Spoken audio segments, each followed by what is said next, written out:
Hey, hoopheads out there, and welcome to the Hoops Lounge. Today we have a big show on tap for you. First off, we're going to be looking at the Houston Rockets. These guys have been sliding under the radar a little bit, but doing really well. After that, we have an In the Post segment with myself and Mota, with Mr. Marc, kind of holding back the blows, trying to be a little referee, and Marc's Naismith Moment with a little JYD special.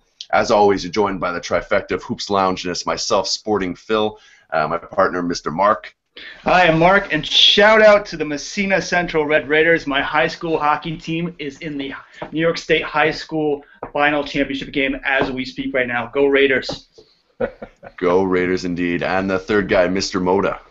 Hey guys, I'm not going to do a one-liner this week because my one-liner sucks every time next to Marc's. So, hi guys. Well, that was a good intro to wearing your Knicks hat, right? Just kind of paralleling the two. Exactly. Burn every time. All right, so jumping right into it. The Houston Rockets, these guys have been doing pretty well all year, and I feel that they haven't been getting the acclaim that a lot of these other top teams, especially in the West, have been getting. And when you look at the Houston Rockets, they have James Harden, brought in Dwight Howard, Chandler Parsons, Jeremy Lin, Omer Asik. I mean, there's a lot of talent on that team. Why aren't these guys getting more credit, maybe where it's due? I mean, when we're looking at them in terms of their rankings, they're third in the West. The West is brutally tough. They're third, 43-19. They're 8-2 in their last 10, and they're just a good team. And anytime you can score inside Dwight Howard and shoot outside, you always have a chance to win. Mota, maybe we'll go to you first. Why haven't the Rockets been getting the love that some of these other teams like Portland, like Golden State, like the Clippers have been getting? I think it's mainly based on expectation, and they had a lot of ups and downs this year. So people are just waiting on them to just launch. You know, it's very difficult to say. Okay, they were on a roll for the last couple of weeks. They were the last 3 weeks, I would say, But at the beginning of the season was very, very slow for them, for a team that was stacked with a lot of talent. However, you're going to like this because last week when they played against Miami, LeBron James didn't play that well. No. They played good defense on him. And that was, I think for you, Phil, you would like those stats if LeBron would have stayed under for 22 points, and obviously, but they kept him under 20 points. You know, it's very difficult to for some teams to do that, but especially against LeBron. But the Houston they've got Chandler Parsons, who is the defensive lockdown out there. So exactly. So it's pretty impressive. And as much as I hate saying that, but Dwight Howard is actually getting better in the paint. Yeah. Yeah, he was. There was this interesting little post move that he pulled on Hibbert the other night. We're kind of this up and under. Yeah. Now, Marc, I'll throw this one to you. I know you've been calling James Harden the Rocket Man ever since his move over. Is he the main reason that they're doing so well, or has Dwight Howard, finally found his groove? Maybe supporting cast. If you have to kind of give the MVP internally to the Rockets, who are you giving it to this year? It's funny because I did not know you were going to ask me this, but Mota, we have a T-shirt for you from the guys at Pure Hoop, and it says "Fear the Beard." And you have to fear the beard. Phil and I were talking about it even from his days at OKC, how he's underrated. This guy is confident. He's skilled. I didn't even realize that he's leading the Rockets in assists right now. Yeah. So, I mean, he's doing it all on this team. He's instilling confidence. He's the guy who will stand up for his teammates literally and figuratively night in, night out. I just like the way he sets the tone on his team. As you guys have been saying, they got talented guys through and through on this team. They've got 7 guys who are almost all in double figures. So they got balanced scoring, but he's definitely leading the troops, and they're clicking right now. It took a while. Obviously, you bring Dwight Howard into a new situation. It's going to take a while. They've had injuries, but now they're clicking. They're 22-6 since Christmas, the best team in the league the last couple months. So I think James Harden is doing it. He's the Rocket Man, and fear that beard. And they're playing defense. That's Yeah. That in the West, that says it all. If you're able to play defense in the West, that means that you're going to be able to at least get to the Western Conference. It's funny because a couple of months ago, Stephen A. Smith had an interview with a couple of people, and they asked him, "Are the Houston Rockets going to get to the Western Conference Finals. And he said, literally, he didn't even wait for the end of the sentence where he said, no, they're not going to get there. But I'm not sure if he's going to have the same opinion right now. What do you think, Phil? I think the Rockets have everything it takes. Every time you look at a good team, I find every good team that gets in the playoffs has their stars. Now we have Dwight Howard, James Harden. I think a lot of other teams have, comparable stars. I mean, people can argue Dwight Howard's the best center in the league. I think it's Hibbert. But either way. But I think it's those role players. I think the difference between last year and this year is really guys like Parsons has taken another step forward. The reason he wasn't included in that Rajon Rondo trade is not just because, they just like him or think Rondo would be a bad fit. Like, people really, really, really value Parsons around the league. He's a tall 6'9" guy who can handle the ball, who can shoot, plays within a system. And when you look at the rest of the team, like Terrence Jones at the power forward, I've liked him for a long time. And he does the same thing. He can shoot, defend.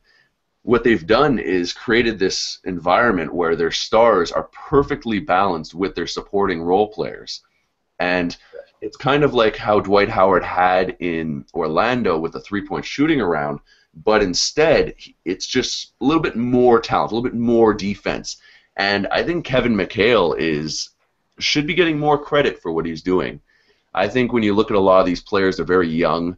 Bringing in a big star like Dwight Howard is never easy. And when you look at his coaching style, he's often looks like this happy guy who doesn't seem to come down on his players. But his mannerisms and his way of coaching is very effective. Now, Marc, I'll throw this one back to you because I thought this one was a bit interesting. Speaking of role players, now with the addition of Dwight Howard, do you think the biggest difference? Because I have my opinions, but has the biggest difference been the Dwight Howard taking the step, or the role players finding their groove?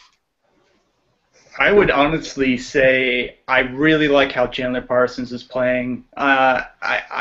He was if you go on hoopslounge.com, we have a piece generally every Tuesday called Technical Tuesday, where Mike Grumberg writes about interesting things that deserve a technical that are really messed up around basketball. And he wrote about last week about all these second round and non-draftees who are in the NBA right now. The percentages of them are ridiculous. And Parsons was a 36th pick in the draft. And so you have to speak about Daryl Morey, how incredibly, like, bringing guys in. He signed Parsons to a 4-year, very low income deal, and he's maybe an all-star within a year or two. And so putting these pieces together, saying, I need a star, so I'm going to go out and get James Harden. So he gets him. So because he got Harden, he could bring in Dwight. It's just him being the mastermind behind this team and putting together all these pieces together. I mean, having Beverly, all these guys. We haven't even mentioned Jeremy Lin. I mean, they've stacked this team together in a way that they can make a total title push. So I think it's everything together, and it's really, I think Dwight's finally bought into a system again, and so they're just playing really good ball right now. Yeah, and to add to that, I mean, Dwight is not. I wouldn't agree that Dwight would be the main reason of why the Houston Rockets are clicking, because he's not that leader that is pushing the momentum. I would say it's, like Marc's mentioned, it's James Harden, amazing playing right now, and Chandler Parsons is another guy that you can actually kick the ball to him, and he can create his own shot. Mm-hmm. So, and no other team besides, I would say, the OKC and Miami, they don't have those type of players that you can actually rely on in the wings. You can rely on both of them and be efficient. Mm-hmm. A lot of players can create their shot in the league, but being efficient and have that high percentage shots, there's not a lot of them. And James Harden on one side and then Chandler Parsons on the other side makes it everything easier for the Rockets. Well, they definitely have that, but I think the addition, like as you said, the big difference between last year and this year has been their defensive intensity and their efficiency. So Dwight Howard has to have had an impact there. Now, I'm asking you, Mota, when it comes to some of their role players, all year long, Omer Sheik was seen as maybe a bit of an issue on this team. He doesn't want to be there. He doesn't want to play backup minutes. Yeah. And he wasn't traded. Do you think that was a mistake, considering it might be a cancerous attitude toward in the locker room? Or do you think this was a smart move because obviously having more big men in the playoffs is never a bad thing? No, it's definitely never a bad thing to have one extra big man that can actually even get you fouls. So that means in the paint, you'll have more fouls to give.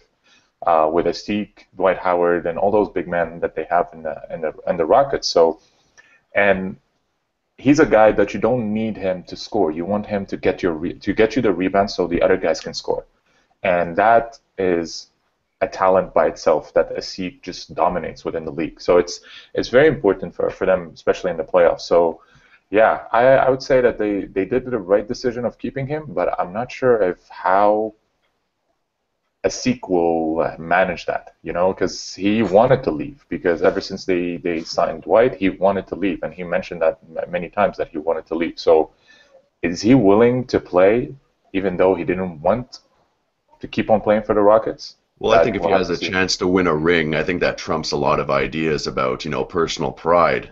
Now, Marc, we'll throw it back your way. When we've been looking individually at some of these players. We looked at the coach, GM, individual players, role players, stars.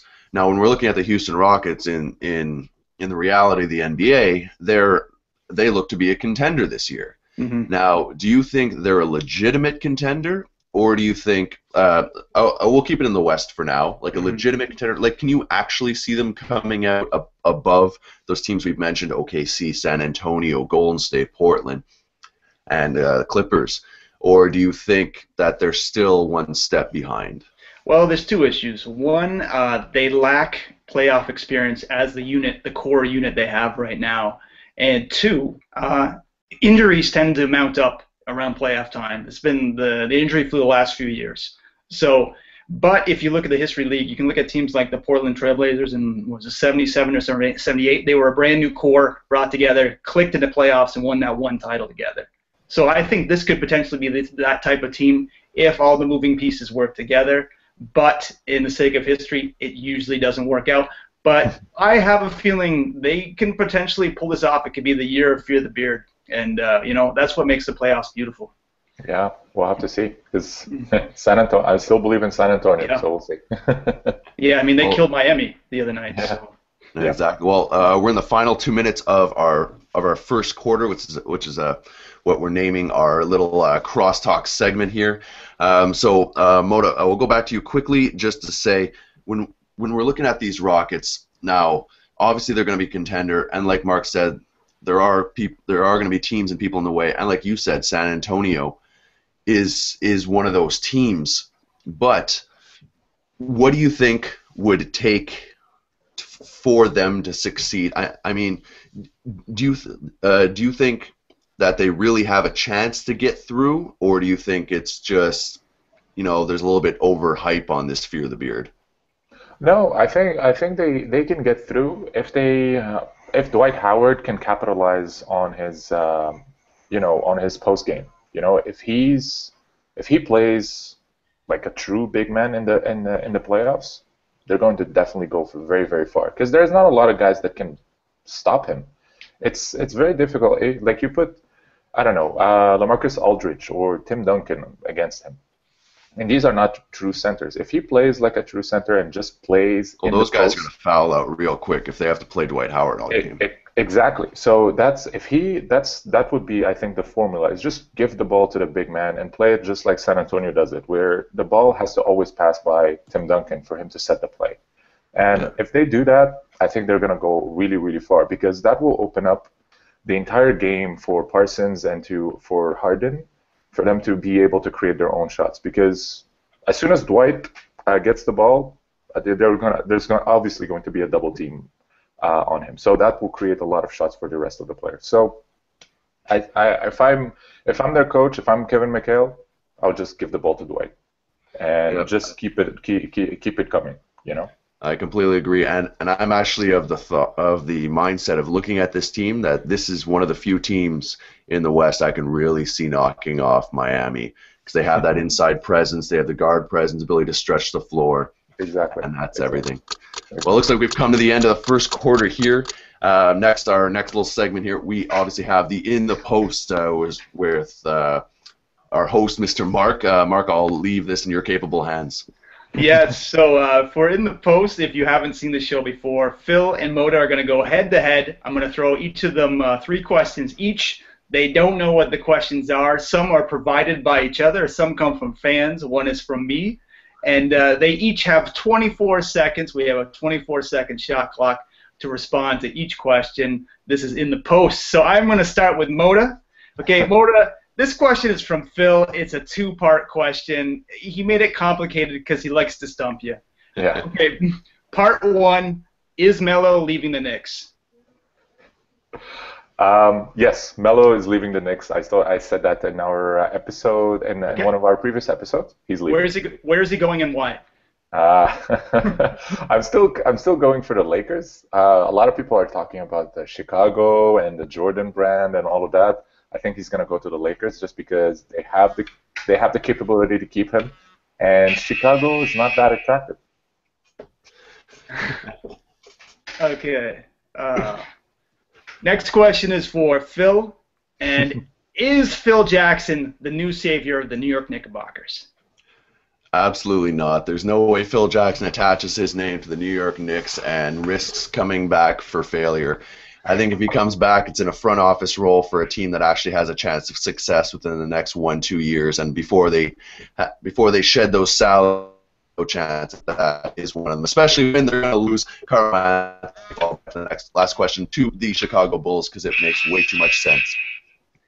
Mota, you're holding up the book. You want to respond? I'm holding up the book, and he's the only Knicks that won a championship. So I would say yes, he would help, but yeah, you wouldn't be able to. You have to have that attitude, and the team doesn't have that swagger and when they play. So the Knicks are just terrible right now, and Melo needs to leave. I'm sorry. Oh, don't be sorry. It's the truth. Okay, next question is for Mota. You are an NBA GM, and this is back in 1979. Do you pick Larry Bird or Magic Johnson to start your team? Wow. That's a tough one. I would go with Magic Johnson just because he's a guy who can play every single position. He can play point guard, he can play center, he can play power forward, and he proved that on many occasions. Mm-hmm. But he's the guy who can run, he's the general, and everybody knows that, so he's going to set the place for the rest of his team and make his team better. Nice. Bill? Well, this was actually a trick question because I thought you would pull into this one because I just finished watching the Bird Magic documentary, and to me it really depends what city I'm the GM of. If I'm a Los Angeles Laker GM, there's no way I'm pulling Larry Bird because of his personality. But if I'm a small town guy, I'd rather Larry Bird. So I actually agree with Magic Johnson if it's a general pick, but that's it. But that's it. I have 24 seconds. What am I going to do?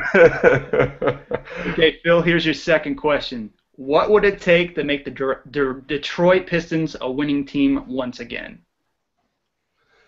A new GM, bring in Phil Jackson, getting rid of Josh Smith, and bringing a small forward who can actually play. And maybe even trading Monroe for a stretch four like a Ryan Anderson, because I don't know if they can both coexist with Andre Drummond's maturation. That was fast. That was really fast. And you even said that getting rid of Josh Smith. I'm actually really proud of you. I've been saying it since they signed him. I thought it was a terrible signing. Oh, okay. All right. No, I think yeah, Josh Smith, get rid of him. Get a better coach. You know, they have a good point guard. They have great centers. They have great power forwards. Well, great between brackets because Josh Smith wants to play point guard. But yeah, the most important thing, you have to bring in someone that can actually run this team. Okay, so Mota, this is your third and final question.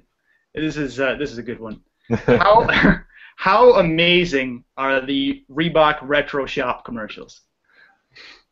Oh, they are just the best commercials that I've seen this year for every basketball fan, but also for someone who grew up in the 90s watching basketball and watching all these, these movies and watching Shaq and Iverson and Sean Kemp is just, they are the best. But not to mention, they are one of the most comfortable shoes you'll ever find are the Reeboks. Sneakerhead. Yeah. Phil, Reebok. Reebok, to be honest, I'm not even a shoe guy. so I'm not even going to begin with this one. I wear loafers, I mean. But you know what, Reebok's. I don't know where to begin with this one. I don't like. I leave the shoe stuff to Mota. I'm tapping out on this one. I don't talk shoes. Yes. Don't you disrespect the Rain Man. Okay. That was respect to Mota. I was like, how am I gonna stand with him talking about this? No, but the best moment was when Iverson started talking about we're talking about pants, and that was practice. Okay, so our final question of In the Post goes to Phil, and this is a fan question from Erica. Her Twitter handle is Habit Her Way. And this is a great question. If you were an NBA All-Star, what pins would you have on your warm-up jersey? Ooh. Nice. Besides a Hoops Lounge one? Good answer. I would just have a Canadian flag, to be honest, keep it simple. And maybe this is going to be unpopular, a little fleur de lis, showing the rep from Quebec, because even though I'm an Anglophone who speaks French also, I'm proud of where I come from. Mota, pins. Pins. Yes, definitely the Hoops Lounge one, because that's where it all started. But also, I would put probably I would like to have the best defensive player of the league, that pin, and a couple of championships. That would be good. That would be good. Oh, I didn't know you played D, Mota. That's Oh God.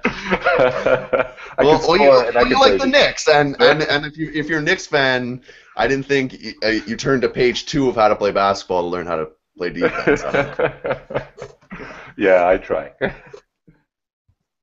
All right, so Mr. Marc, thanks for hosting that one. As always, good job. I think we have a little Naismith moment to be brought. What do you have on tap this time? Yeah, so the Naismith Moment is all about me looking at things from basketball history, basketball culture, and Canadian basketball in honor of Dr. James Naismith, who invented this game. And I had Phil and I both had a wonderful trip to Toronto last weekend where I got in a verbal duel with JYD, Jerome Williams, formerly of the Toronto Raptors. If you haven't seen that, go on our Facebook page. And basically, NBA TV Canada, Jerome almost threw a chair at me and a table, which was fun. And then I got to interview him 2 days later because he's coaching Findlay Prep, which is one of the best high school teams in America.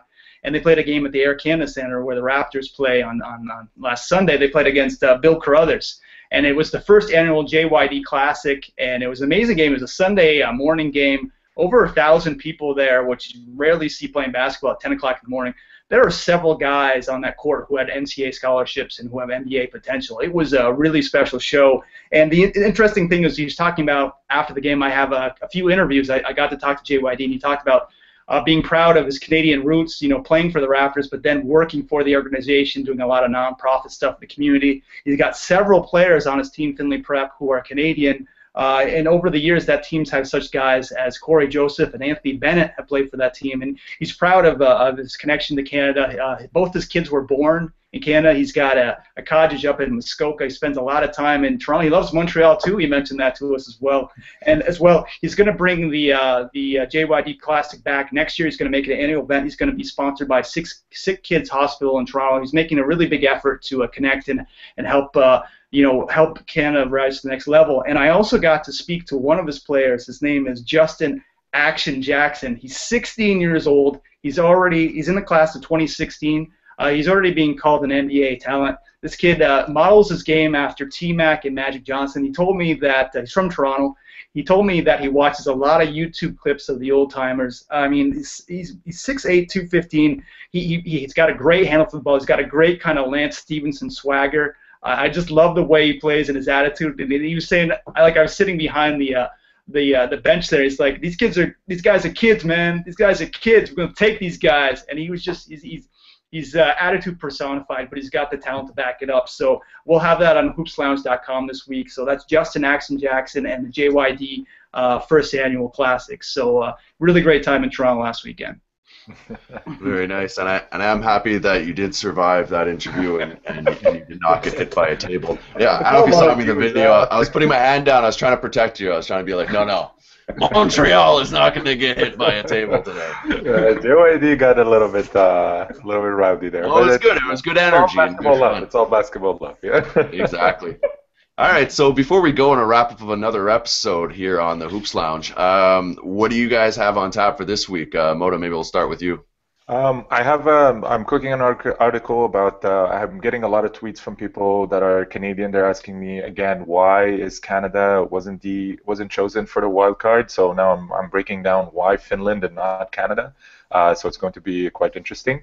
And fun fact, just for all those, when the tickets were on sale, it took 3 hours for all Finland games to be sold out. Really? That was the fastest, most selling tickets. Probably it's because their economy is still still good, so people are more likely to spend. But we'll take a look at how basketball grew in the past, I would say, 3 years in Finland, and compare it a little bit to Canada, even though fan base versus actual talent that is happening in Canada. Other than that, in 2 weeks I'll be playing also in a 3-on-3 tournament, official tournament. So watch out for that. Hopefully we're getting a win, and you'll see my ranking also on 3-on-3 Planet. So check it out. Very nice. And Marc? Well, first off, salute to Andrew Wiggins taking it to the next level last night. I think he's a little upset Canada's not going to be in Spain this summer. He had 41 points.